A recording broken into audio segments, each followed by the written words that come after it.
I had a job interview yesterday that rather bothered me. The ad was pretty vague, but I was as desperate for a job as the next guy, so I jumped on the interview offer. I did think it was odd that the interview was so late. By the time I found the place, inky autumn darkness surrounded the building like a sinister halo, held back only weakly by buzzing orange street lamps. Set at the back of a wide parking lot wasteland, the place seemed to fit perfectly with the rest of the factory district. A long, low, and massive structure, sided with aluminum and brick. Maybe it was just the dim lamplight, or the curious silence between the electric buzzing overhead, but I immediately disliked this place. The chilly walk up had me constantly looking around, as if someone might rush from the distant darkness and rob me. Yeah, if they wanted to run half a mile across dim orange parking lot. For a few tense minutes, I tried blank doors set in the side of the building. There was no indication which one was the actual entrance. They were all locked, and I was just starting to think someone was playing a prank on me when one finally swung open. The interior was almost hilariously normal. A nice, clean office waiting room lay within.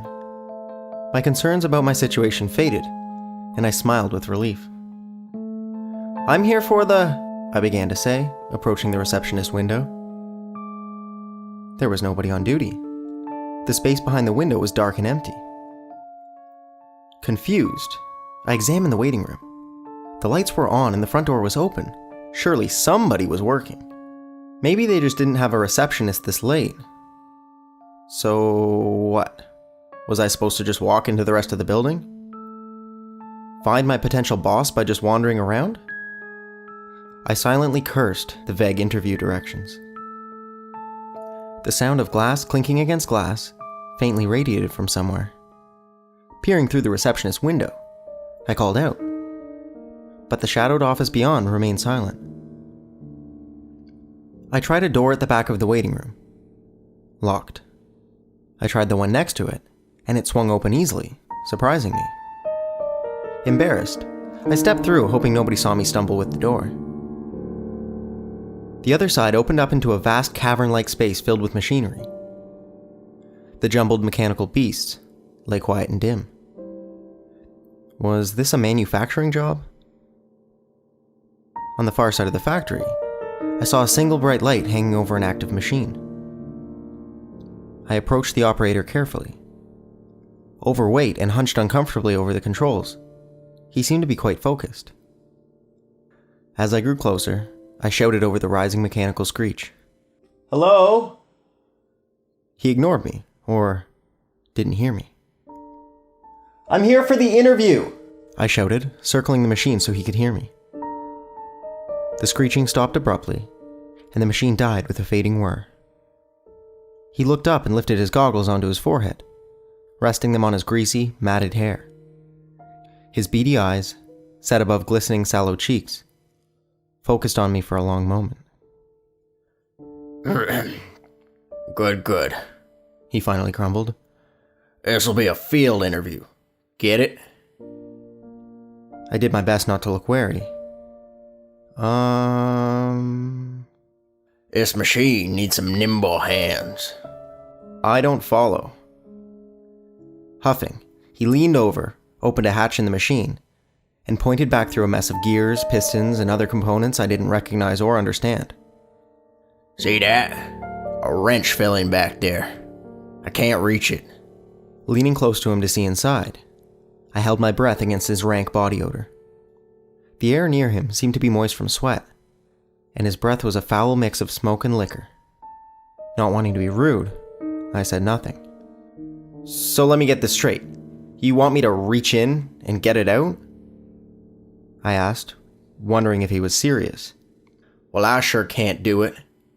He shot back, rubbing his round belly near strange stains on his shirt. I considered the idea. The machine was rather low and wide. To reach the back, I'd have to crawl completely inside the hatch, among all sorts of components that were obviously in motion when the machine was in operation. "Shouldn't you power it off or something?" "It is off, kid." "But I just saw you running it." "Just in maintenance mode. Now get in there, or don't you want this job? Frowning, I leaned closer to the hatch. In the corner of my eye, I saw him lick his lips. I was thoroughly freaked out. But I needed a job. I leaned in a little bit, trying not to get too near any of the jagged parts that might suddenly start moving. Shaking, I reached out, but I couldn't reach anywhere near the back. Come on, get all the way in there, he insisted. I imagined I could barely detect a strange note of excitement in his tone. I moved in another few inches. In the muffled, cramped darkness within, I peered around at the pistons and tubes near my head. I had the sudden fear that, once I crawled inside, he would shut the hatch behind me, trapping me. And I still couldn't see the wrench he was talking about. I could almost feel the pistons coming down and crushing me, or the gears rotating and ripping into my limbs. No job was worth this. Sorry, man, I gotta go. Making some polite excuses, I practically bolted out through the waiting room and into the chilly night, immensely relieved. I spent the drive back running over the events in my head, wondering if I had just read too much into everything, wondering if I'd freaked myself out for no reason and blown a chance at a real job. As my fear faded, I began shaking my head at my own stupidity. It had been nothing, and I'd probably really offended that guy. When I got home, I had an email about the interview. My blood ran cold as I read the apology. The man I was supposed to meet had sent me the wrong address.